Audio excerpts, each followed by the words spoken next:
Assalamualaikum warahmatullahi wabarakatuh. Selamat datang dan kembali lagi di channel Sinauler.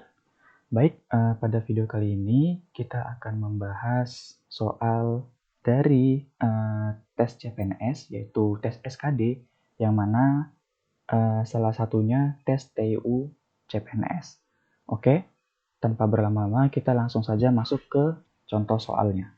Oke, soal yang pertama. Nah, jadi pada soal ini kita bisa melihat bahwa soal ini merupakan soal analogi.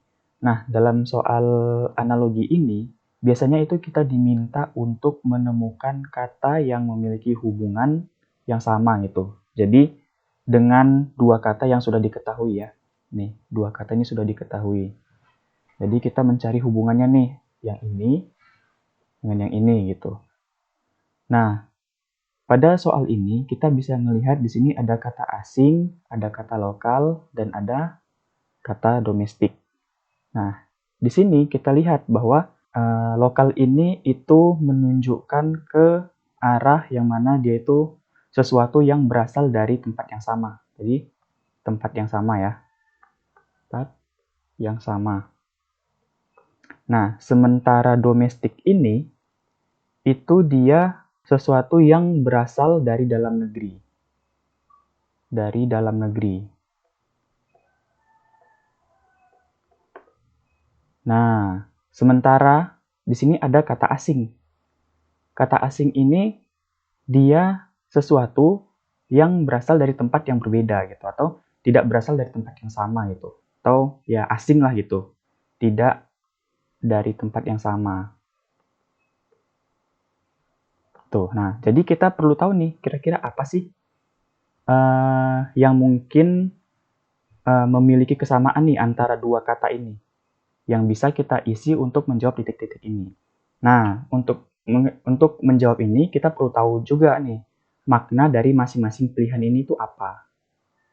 Ya, mulai dari lokasi. Lokasi ini apa?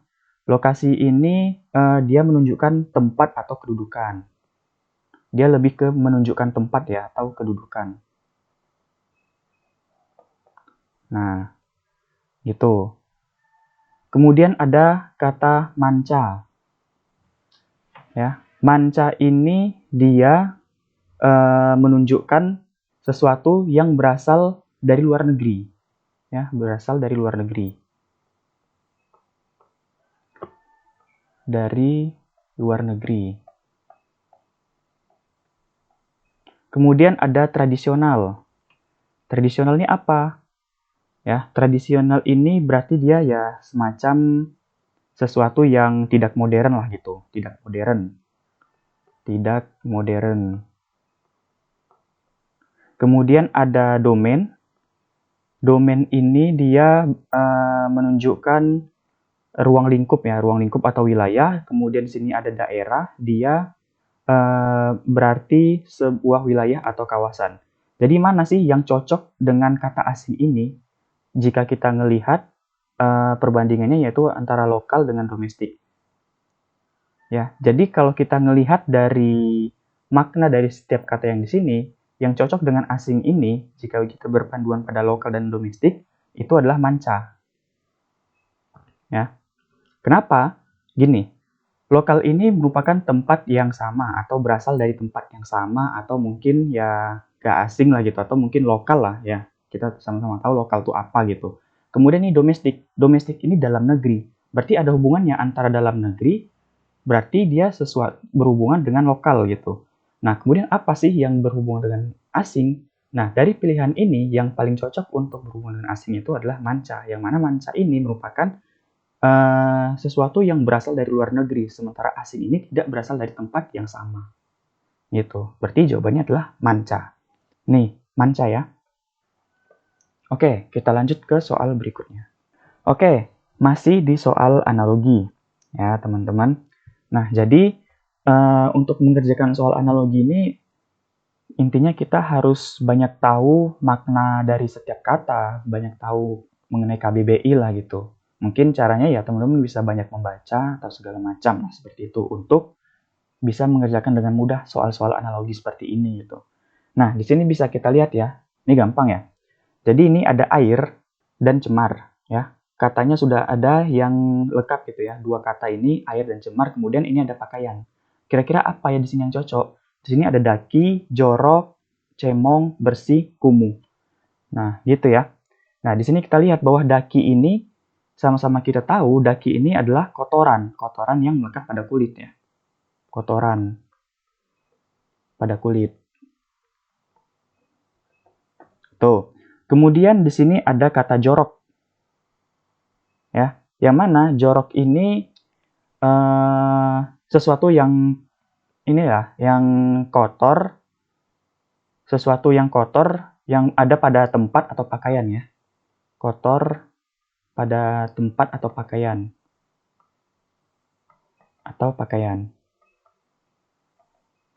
Kemudian di sini ada cemong ya.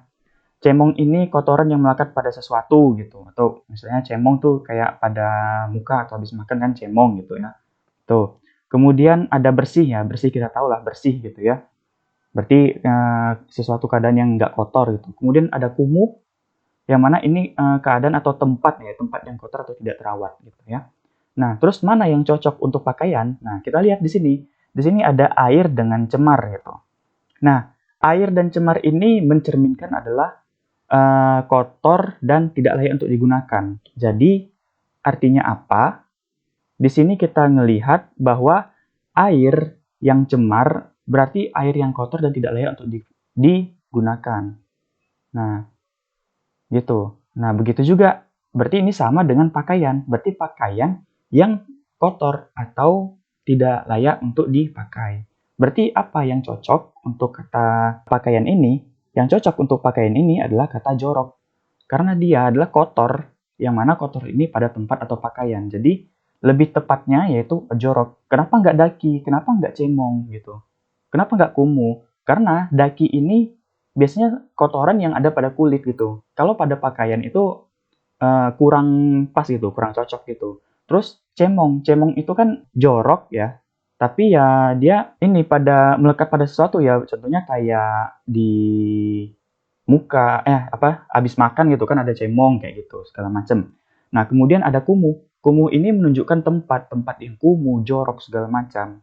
Lebih tidak menunjukkan pakaian. Jadi yang cocok untuk menyamakan kata air dengan cemar ini ya itu adalah pakaian dan jorok ya. Pakaian jorok gitu, air tercemar gitu ya. Jadi jawabannya adalah jorok. Oke, kita lihat. Ya, benar. Berarti jawabannya adalah jorok. Gitu teman-teman. Jadi di channel ini kita akan bahas nih per kata agar teman-teman juga paham gitu. Mungkin memang pembahasan satu soal lama, ya harapannya teman-teman juga bisa mengerti nih makna dari setiap kata dan bisa menganalisis sendiri lah gitu. Kira-kira mana yang cocok gitu. Oke, lanjut ke soal berikutnya. Ini di sini kita ngelihat ya, masih bagian dari TU, bagian verbal, yang mana ini sinonim ya, persamaan kata. Jadi di sini ada kata friksi. Nah, friksi ini apa? Friksi ini kayak semacam pergeseran yang menimbulkan perbedaan pendapat lah, seperti itu ya. Nah, di sini kita bisa lihat nih pilihannya satu-satu ya. Yang pertama ada putus harapan. Putus harapan nih dia tidak memiliki hubungan yang pas gitu, hubungan yang sama dengan friksi. Karena friksi tadi apa? Friksi tadi itu adalah pergeseran yang menimbulkan perbedaan pendapat, ya. Kita buat dulu nih perbedaan pendapat.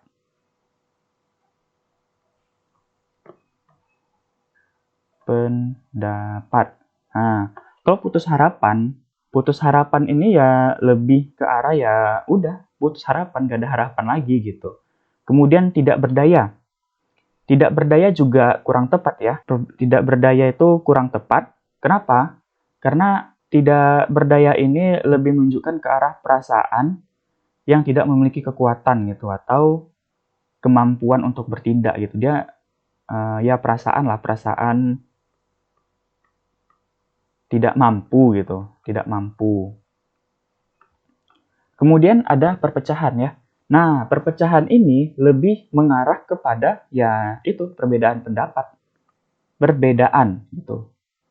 Adanya perbedaan, muncullah perpecahan. Seperti itu ya.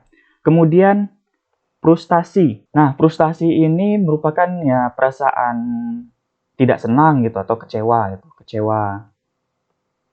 Kemudian sedih. Sedih ini perasaan ya kecewa juga, kecewa atau tidak bahagia. Iya, itu. Jadi dari kelima pilihan ini, mana yang cocok untuk menyatakan perbedaan pendapat? Nah, dari kelima ini, yang cocok untuk perbedaan pendapat adalah perpecahan. Karena adanya perbedaan pendapat, muncullah perpecahan. Gitu. Ya, oke. Jawabannya adalah C, perpecahan. Oke, kita lanjut ke soal berikutnya. Di sini ada soal antonim ya. Di sini ada kata gasal. Gasal ini apa? Gasal ini sifat yang ganjil gitu ya. Ganjil. Atau tidak genap. Ya udah, berarti kalau kita sudah tahu nih ganjil atau genap, berarti lawan katanya apa? Ya udah, genap. Harusnya. Jadi kita ya udah langsung dapat gitu. Jawabannya adalah genap. Gitu ya. Oke, kita lihat. Ya, betul, genap. Kenapa nggak ganjil? Kenapa nggak angka? Kenapa nggak bilangan? Kenapa nggak gangsal ya? Teman-teman juga mungkin sudah tahu lah ya. Kenapa gasal itu kalau dengan ganjil ini jadi persamaan gitu, sinonim. Nah, berarti gasal ini antonimnya apa ya? Genap gitu ya. Oke, kita lanjut ke soal aritmetikanya. Itu. Di sini ada soal yang mana jika X, Y, Z sama dengan 0, XST sama dengan 0, dan YTS sama dengan 1, yang manakah di bawah ini yang benar gitu. Ya. Nah, dari informasi yang ada, ya, kita bisa buat ulang nih.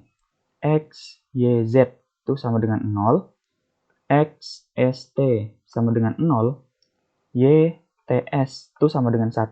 Nah, dari ketiga informasi ini, kita bisa ambil dulu dari dua ini. Ya, kita lihat bahwa X, Y, atau Z itu harus sama dengan 0. Nah, jika X-nya sama dengan 0, ya, maka X, Y, Z ini sangat memungkinkan untuk menghasilkan 0 gitu. Oke, sampai sini paham kan? X, Y, Z ini kan nilainya 0. Nah, jika kita asumsikan bahwa X ini sama dengan 0, maka sangat memungkinkan untuk X, Y, Z sama dengan 0. Gitu. Kemudian bagaimana dengan XST? Ya, ketika X-nya sama dengan 0, ya XST juga memungkinkan untuk 0. Gitu. Oke? Nah, kita udah dapat nih X sama dengan 0. Ya, kita simpan dulu. Lalu kita lihat dengan pernyataan yang ketiga, YTS sama dengan 1. Berarti jika di sini adalah 1, berarti YTS ini harusnya adalah 1, 1, 1. Sehingga dia menghasilkan 1. Jika salah satunya ada 0, misalnya Y-nya 0, berarti ini hasilnya udah pasti 0. Atau T-nya 0, ya pasti 0. Atau S-nya 0, berarti pasti 0. Berarti YTS untuk 0 itu sangat nggak mungkin. Ini salah, ini salah, ini salah. Gitu ya.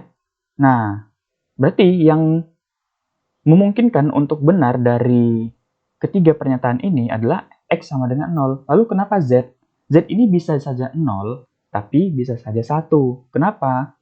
Ya karena yang ini, jika kita buat 0, di sini 1 kan, di sini 0. Ya ini bisa saja 0, atau ini 1 juga bisa 1. Jadi kemungkinannya masih 2, gitu. Jadi mungkin bisa butuh satu pernyataan lagi, ketika mungkin dibuat YTZ sama dengan 1. Nah, baru kita bisa bahwa ini Z tidak sama dengan, atau mungkin ini ya, YTZ sama dengan 0. Nah, berarti kita bisa simpulkan bahwa itu adalah 0. Z-nya sama dengan 0. Nah, tapi di sini kita nggak bisa nih menentukan bahwa apakah Z ini 0 atau 1 gitu. Karena bisa kemungkinan 2, 0 atau 1. Dan yang lebih pasti untuk 0 itu adalah X. Nah, sesuai asumsi kita di awal, ketika X-nya 0, maka ini hasilnya 0, ini juga hasilnya udah pasti 0. Itu ya. Berarti jawabannya adalah yang A. Oke, ini sebenarnya soal kayak gini bisa nalar atau logika aja sih teman-teman. Jadi saya rasa teman-teman juga bisa lah menjawab soal seperti ini gitu ya. Ini yang penting analisa teman-teman aja terhadap soal itu seperti apa. Oke? Oke. Kita lanjut ke soal berikutnya. Oke, di sini ada soal ya. Jika 10% dari S adalah 1/2 P. Ya, oke, kita buat dulu. 10% S ya, dari S itu adalah 1/2 P. Sementara 5% dari S itu sama dengan 2 Q. Oke. Oke. Sekarang pertanyaannya adalah, maka berapa persen P min Q dari S? Gitu. Nah, untuk mencari ini, kita perlu tahu dulu nilai P itu berapa, Q itu berapa. Dari soal ini. Ya, jadi kita bisa buat ini adalah P-nya sama dengan, kita cari nilai P, ya. P-nya itu, kita lihat di sini, 10% ini adalah 10/100. Berarti, 10/100 itu adalah 0,1 ya. Ya, 0,1. 1/10 ya, 0,1 kali S. Nah, di sini ada 2. 2-nya kita naikin, berarti dikali 2. Berarti di sini sama dengan 0,2 S. Ya, P-nya sama dengan 0,2 S. Lalu bagaimana dengan Q-nya? Q-nya sama. Kita buat, berarti Q sama dengan, gimana? 5% ini adalah 5/100. Berarti 5/100 kali S. Ya. Kemudian ini ada 2 Q. 2-nya berarti dibagi 2. Udah ya. Nah, selanjutnya bagaimana? Selanjutnya adalah kita lakukan perhitungan. Yang mana 5/100 ini adalah 0,05 S ya, dibagi 2.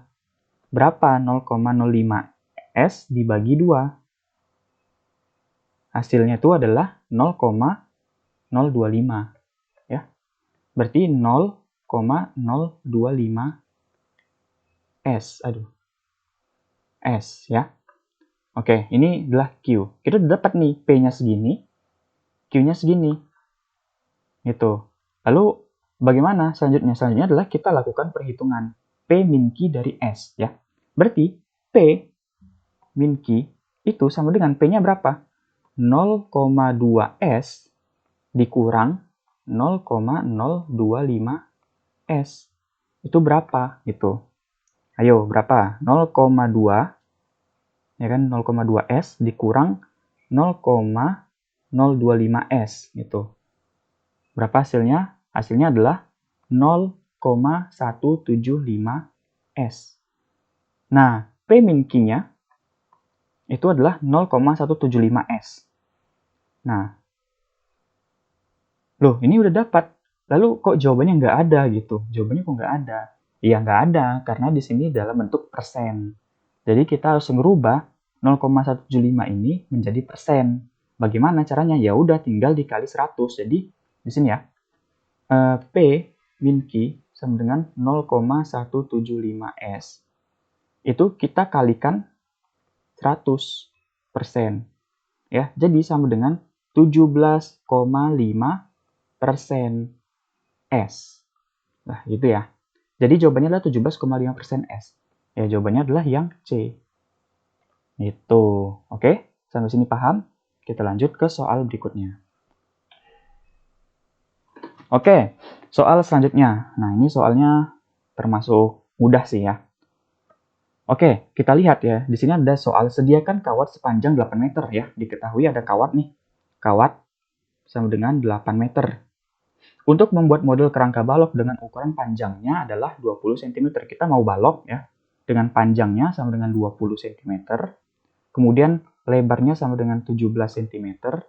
Dan tingginya ya, itu adalah 13 cm.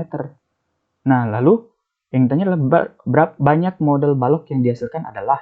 Nah, kita perlu tahu nih dengan kawat 8 meter dan kriteria balok yang mau adalah seperti ini, kira-kira berapa banyak sih kerangka balok yang bisa kita buat gitu. Nah, untuk mencari ini kita perlu rumus keliling balok. Gitu ya. Keliling balok itu apa?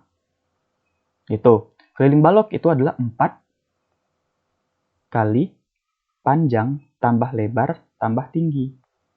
Gitu ya. Oke, kita coba cari nih keliling balok. 4 dikali panjang. Panjangnya berapa? 20 cm. Tambah 17 tambah 13. Ini masih dalam sentimeter ya. Itu berapa? 4 dikali 20 tambah 17 tambah 13 hasilnya adalah 50. Jadi kelilingnya adalah 200 cm. Yang mana 200 cm ini jika kita konversi ke meter itu adalah 2 meter. Nah, lalu satu balok ini membutuhkan 2 meter. Jika satu balok ini membutuhkan 2 meter, berarti dengan panjang kawat 8 meter, berapa balok sih yang bisa dibuat? Ya udah, tinggal kita bagi aja 8 dibagi 4 dibagi 2 sama dengan 4 balok. Tuh ya. Berarti jawabannya adalah 4 buah balok yang bisa dihasilkan dengan kawat sepanjang 8 meter. Oke? Seperti itu. Oke. Mungkin cukup sampai di sini ya video kita pada kali ini. Mudah-mudahan videonya bermanfaat dan bisa membantu teman-teman untuk mengerjakan soal-soal TU CPNS. Sampai jumpa di video selanjutnya. Terima kasih. Bye.